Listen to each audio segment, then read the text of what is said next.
Ladies and gentlemen, welcome to the Untapped Podcast. My name is Jacob Gabel. And my name is Jacob Wurtz, guys. Welcome to YouTube exclusive number 9. Ninth one, ladies and gentlemen. Let's go. Guys, in these YouTube exclusives, we basically do a shortened version of our full-length podcast. Sometimes we do brand new topics on these. Sometimes we kind of preface a full-length podcast episode on these shorter ones. These are, usually anywhere from 10 to 20 minutes.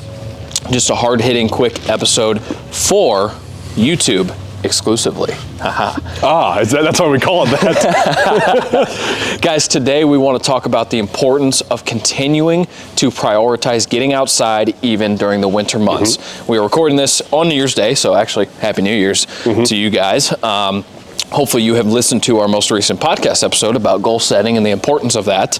But we are going to talk today about the importance of still getting outside when you can during the winter months. Obviously we are sitting outside in the cold. It is very cold. Yep. We're on mainly thanks to the wind. Metal chairs.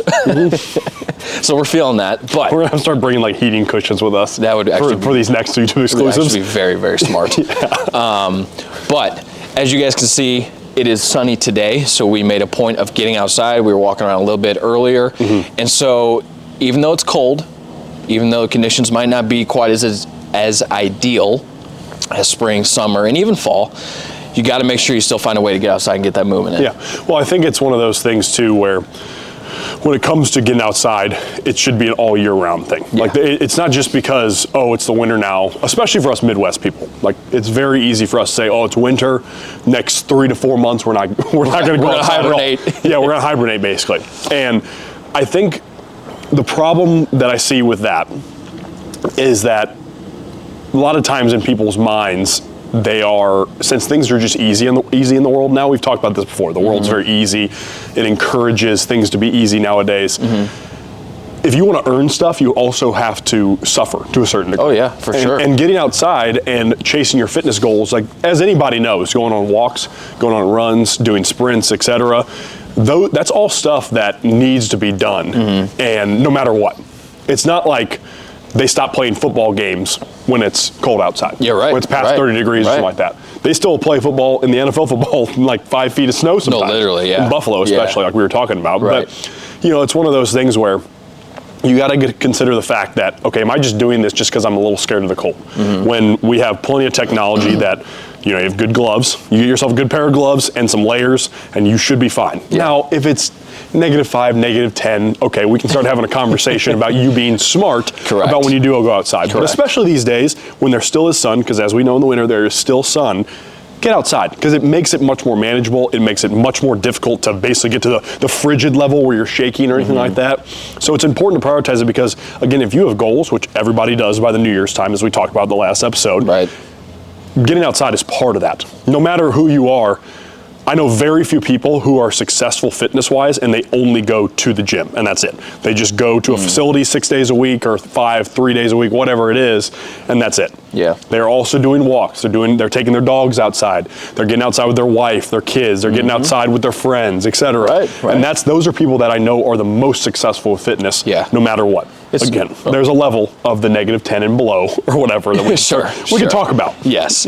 But there's also an element too to all of this, when we're talking specifically for the winter, there's an element that you're going to be one of the few that are still out there. Exactly. And there's a power in that. There's a good power in that. There's a good feeling in that because most people, when it's 40 or below, we're not even talking the 20s, the teens, the 30s, whatever. Correct. We're talking 40 and below, and most people are not going outside. Nope. They're not going to still throw on the vest or the rucksack or go do the sprints at the field or even just go for a walk. They'll let their dog out real quick and then they'll be back inside. And so it's a really good time of the year to separate yourself. And when you truly feel that and you continue to execute on things like that and prioritizing, and we're not even just talking like get out for the sunlight benefits, because obviously that goes into all of this, but I'm more so talking about the ability to separate yourself in just a couple months of the year, because everyone goes outside during the spring, summer, fall.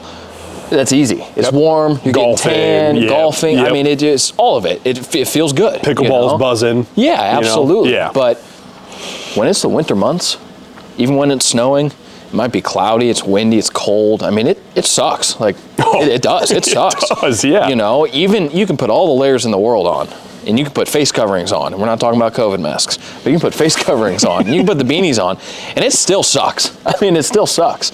But it's such an easy time of the year to separate yourself. It really is. With, truthfully, very little execution needed. No, you know? very, very little.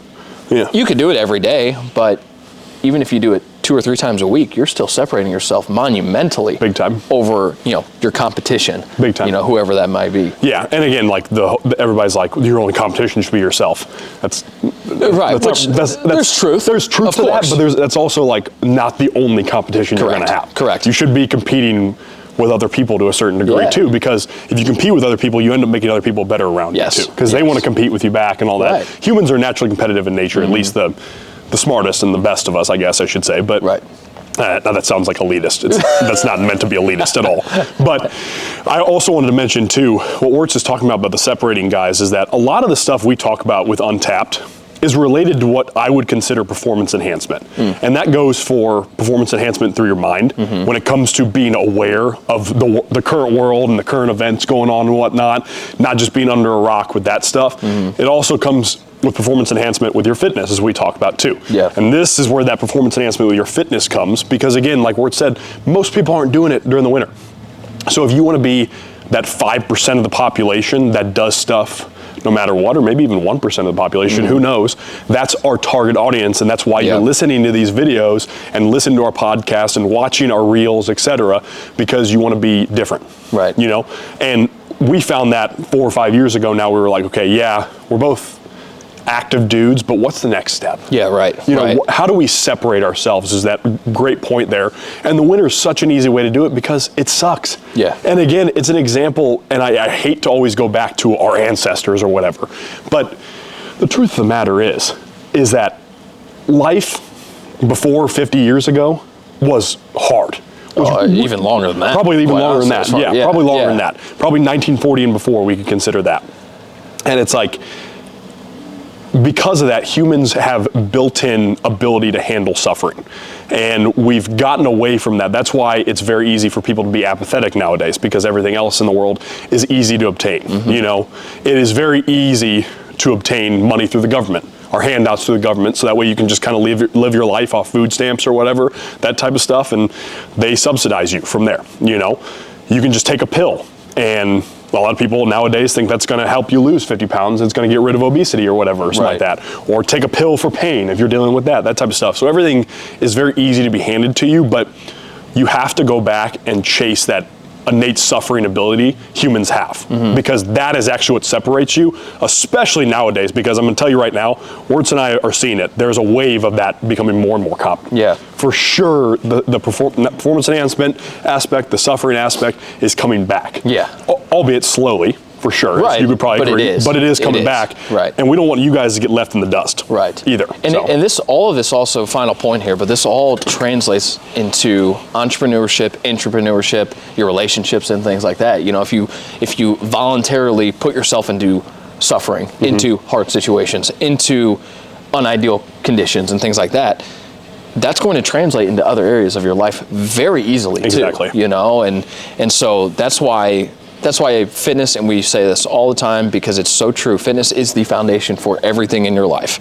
If you have solid fitness, you will have solid everything else. Or, at a minimum, you will be able to handle things better in other areas of your life. Yeah, it just becomes much less of a burden whenever you have your fitness under your feet. Whenever you have that ability to handle a run for 3 miles or something like that, or go and lift some heavy weights that challenge you past your RPE of 8 or something like that, or whatever it is, that 100% translates into be like, okay, yeah, I just had a tough day at work, but then that translates really well too. But I got it done. Yeah. It was a really hard day, but I got it done. And again, we talked about that with Brock. Like, everybody's struggling in some way like that, because nowadays, like, all you see on social media is the success train and whatnot, et cetera. And the performance enhancement, like we're talking here and whatnot, we're telling you can be done though. It absolutely can be done, that you can separate yourself. Even if, because we talked about with Brock too, how like being a father and being a husband isn't, like, it's a built-in way for you to be like, oh, I have to get it done.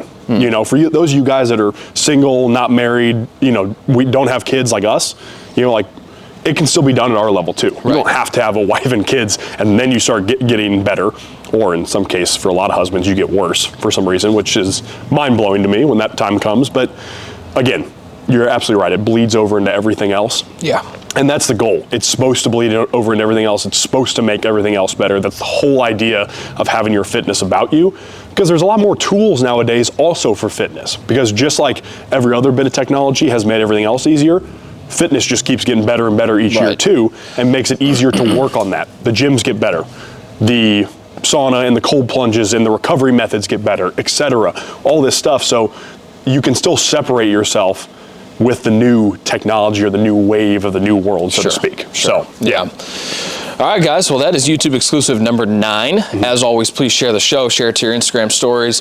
Share it with your friends and family. Text it around. Leave us comments. You can also leave us the Q&A questions for our full-length podcast episode. You can leave those in our DMs, in our comment sections on Instagram, here on YouTube, TikTok, Twitter, all of it. You can email them to us. And guys, until next time, peace and love. Check out Untapped Training. Let's go, ladies and gentlemen. Oh.